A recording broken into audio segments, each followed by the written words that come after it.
shout out indiscriminately your favorite procedure in emergency medicine, the one that really makes you feel like a badass, or that you've saved a life with, or that you had difficulty with and then you mastered. What? Oh, wow, I didn't hear any of them. Okay, one at a time. Nursemaid elbow, that's an awesome procedure. Raise your hand and I'll call on you so we can hear some. Oh. A subclavian, I love that one too. Anyone else?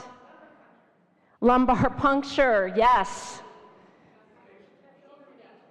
Anterior shoulder reduction, yes. Clunk back in, that feels so good. Procedural sedation. Aha, yeah. Using what? Propofol or ketamine? Yeah, okay. Okay, how about some of the more serious ones like rapid sequence intubation, cardioversion, defibrillation? Yeah, I mean, that's why we went into the specialty kind of, right? I mean, it's very satisfying to master those procedures, to be taught them and to do them well. And what I'm here to talk to you about today is about another procedure, because we all know that those procedures that you do, when they go well, feel really good, but sometimes they don't go well, and they're a flail, and they feel terrible, and sometimes people die because you did a procedure to them. But even worse, and what I found in my 14 years in the emergency room, is that sometimes I did procedures to people that I felt really bad about, even when they went well. And those were people that were older, at the extremes of age, or really sick, had been through something, and were at the end of an illness and didn't necessarily know it, and they showed up in the ER. Show your hands if you've done something to someone you didn't feel so great about. Yeah, it's the majority of the room. So I did something about it, and I started a practice called Good Medicine. I thought I was gonna fix things. And what I found is that people were coming to us. We were a private practice, out-of-pocket pay, with really serious illness and with no clue about where they were in their disease spectrum. That even though they had seen a primary care physician or an oncologist or a cardiologist, nobody had talked about prognosis with them. And there I was with my newly minted shingle as a patient advocate and problem solver, and I found that unless I knew where they wanted to go and what was important to them, I couldn't fix things for them. And it was often me that had to break the bad news to them that they were going to die. So I did what anybody would do. I went to get more education. I went to Harvard Medical School to Practical Aspects of Palliative Care, which is a course I highly recommend that focuses almost solely on communication. And it's a role play course. Damn difficult, let me tell you. And I really, something that the course director, Susan Block, said at the course stuck with me.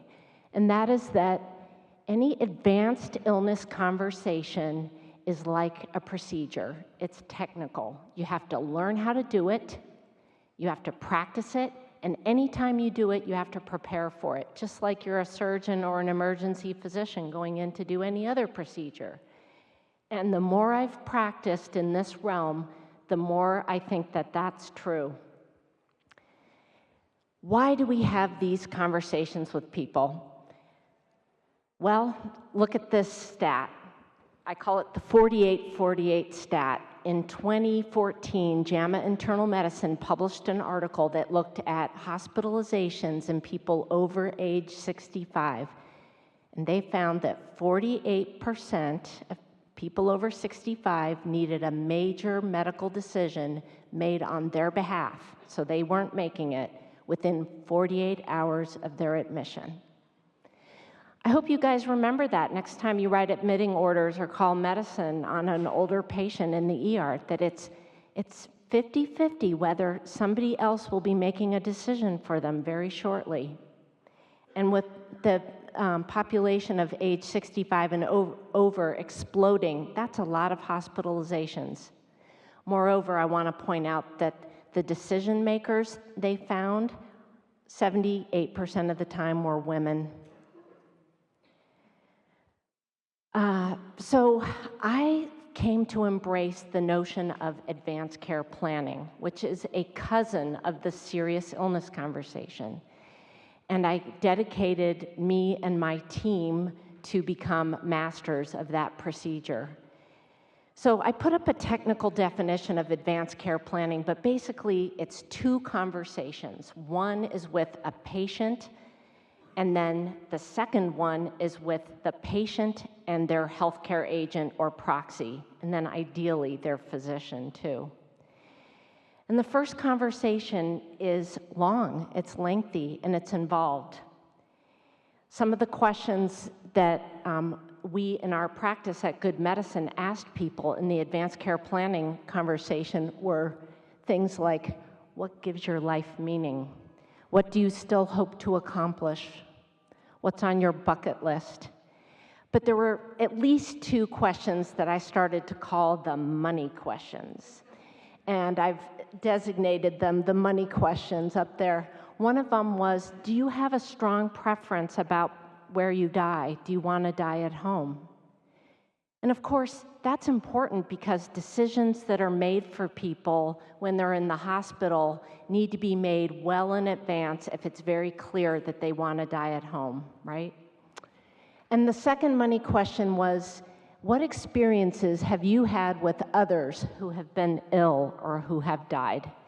And I learned that when I asked that question of people in an interview, I had to have a box of tissues out because they would invariably break down and cry. Everyone's had an experience with someone else, and a lot of people have had the experience of having to be the decision maker for someone else. And unfortunately, because most people don't make their wishes or goals or values known about their end-of-life preferences, the decision maker is left with a lot of guilt. And in fact, of the people with serious illness in this country, only 12% have discussed their wishes with their physician. Only 12%. That's an astonishingly low number for a lot of reasons. Partly because it's been shown that 80% of patients with serious illness want to have this discussion with their doctor. And I believe that it's the doctor's job to bring it up. It isn't the patient's. The doctor has to know how to broach this with their patient. And I believe it takes training, which we don't get. There are many benefits to advanced care planning. I'm not going to go through all these, but one of them includes decreased litigation, which is important. But the most important thing, in my opinion, about advanced care planning is that people who undergo advanced care planning are more likely to access two very high-value treatments, and that is palliative care and hospice. And I don't know how familiar you guys are with this end-of-life literature these days, but the big breakthrough in the last 5 years is that researchers in palliative care have shown that if you take two groups of patients with the same terminal illness, the same stage 4 lung cancer was the famous study, but there have been others since then, and you put one in early palliative care and one in usual care, who lives longer? The palliative care group, that's right. But then if you go back and look at the hospice literature, this has been known for decades. So people who access hospice earlier live longer than their cohort with the same diagnosis who access hospice later. It's so counterintuitive, maybe, right? So I like to say that advanced care planning, oh, and by the way, the amount of time that people live longer are like 6 weeks to 3 months. And if you look at any of these new cancer immunotherapies, very few of them offer any more than that. So I like to think of advanced care planning and palliative care as the latest and greatest life-saving drug. So you may be sitting here thinking, I'm an emergency physician, I don't really need to know this stuff, but I want to tell you that training in this kind of conversation impacts the conversations you have every day in the ED. When you obtain informed consent from a patient for a procedure, when you discuss code status, obviously, when you give discharge instructions to somebody, that's a teachable moment. That's a moment that you may be telling them something they didn't know about their health. And then providing anticipatory guidance all requires these skills of serious illness conversation. So I'm not going to discuss this at length, but our healthcare system is not set up to embrace advanced care planning, although a lot of hospitals are trying. The economic incentives for advanced care planning are just not quite as robust as they should be, because at the end of the day, advanced care planning is about limiting aggressive care at the end of life, and a lot of hospitals don't want to do that. There are CPT codes now, and I'll get to those at the end of my slides, but a colonoscopy still pays more for the amount of time advanced care planning takes. So at Good Medicine, we got really good at advanced care planning, and we had done a couple hundred couples, and somebody told somebody who told Jane Brody at the New York Times about our practice, and she wrote an article about us. And that article, after it was published in the New York Times, made our phone ring off the hook from New Yorkers wanting to do advanced care planning. So actually, my partner and I flew out here to New York in 2012 and did 2 solid days of advanced care planning with New Yorkers. And that is how I met Ed. And this is a representation of Ed. It's obviously not him. It's a pretty good representation in terms of body habitus, but he was in his mid-60s. His wife, Terry, called our office and told us that she was really interested in she and Ed getting advanced care planning done because they were going to retire in the next 5 years and had 2 grown children. The typical story of why couples came to us for advanced care planning.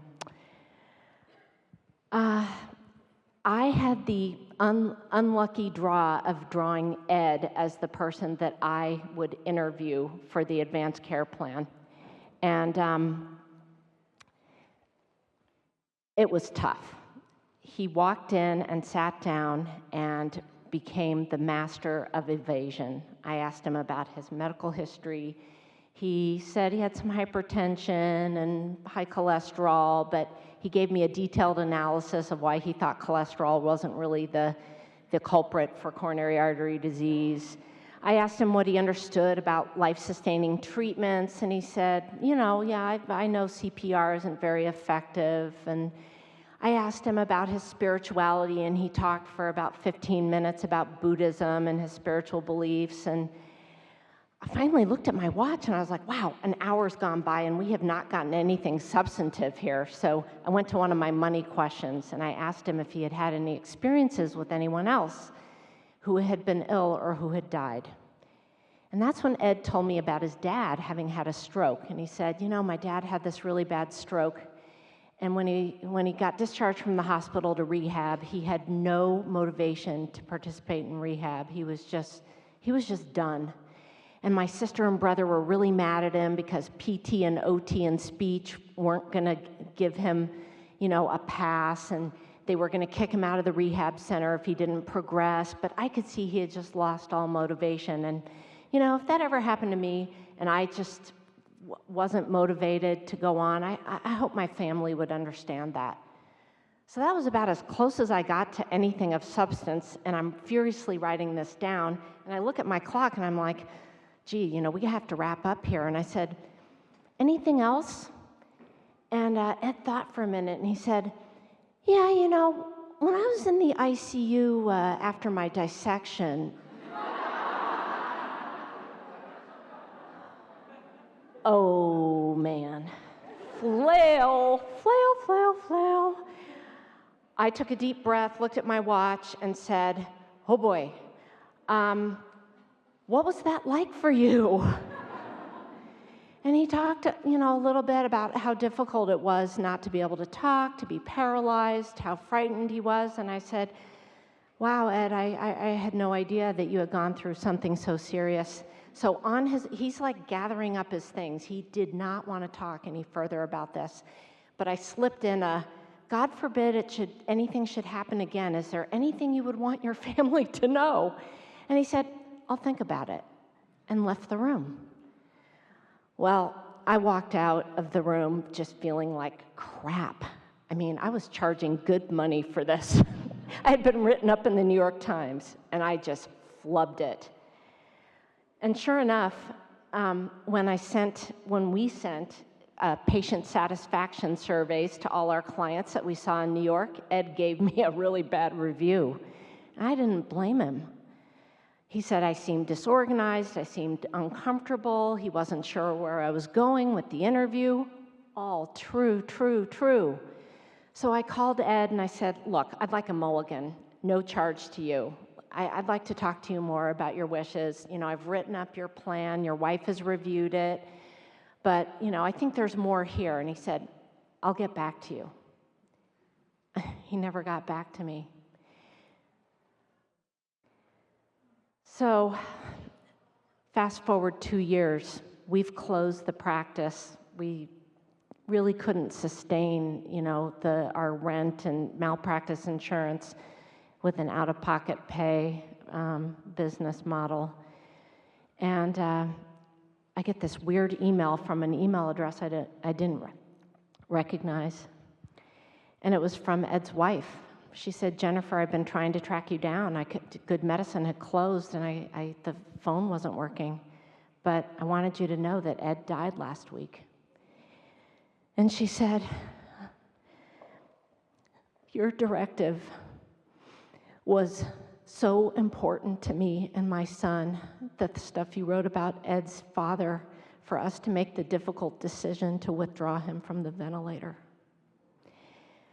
And needless to say, I still cry when I say this. I cried when I read the email, and I realized how important the work that I had been doing at Good Medicine, although the business didn't exactly succeed monetarily, and I sacrificed a lot. I was, an emergency physician making good money and feeling really good about myself, and I took a big chance to start this practice.